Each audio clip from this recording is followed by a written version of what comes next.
Choosing Singapore as a theme for the orchid show is really important. We go between thinking of very artistic ways to look at the orchid show and geographical ways to look at the orchid show.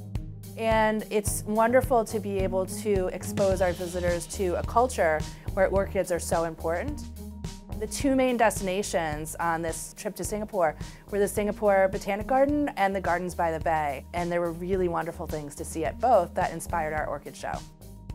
I visited the National Orchid Garden, which is in the Singapore Botanic Garden. There are beautiful landscaped vignettes, beautiful arches with dancing lady orchids, beautiful displays of flowering orchids, and all sorts of tiered displays that really showcase orchids at eye level so that you can see the differences between all of the plants, all the color variations, and all of the wonderful breeding that they've done with their orchid breeding program. The arches are one of those moments that are totally iconic if you are into plants and gardens, and they're fabulous. It blew me away that I was actually standing within them for someone who's seen pictures of them for years and years and years.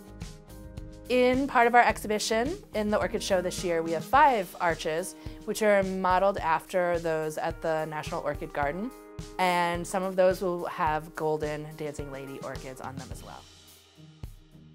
I went to Gardens by the Bay and saw the super trees. They are towering structures that have vines growing through them and apophytes attached to them. And at night they have a sparkling light show, and it just brings out hundreds of thousands of people to gather together and experience the beauty of the garden. We do have 2 super trees for our orchid show. They're being planted with all sorts of epiphytes and orchids, really colorful bromeliads and tillandsias, phalaenopsis orchids, dendrobium orchids.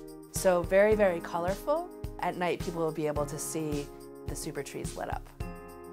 The 3 gardens involved in this year's orchid show, the New York Botanical Garden, the Singapore Botanic Garden, and Gardens by the Bay, are all really focused on orchid diversity and orchid conservation. There's so many wonderful things for people to experience, to see how plants are grown, and really 3 wonderful institutions all showcasing the beauty and diversity of the plant world.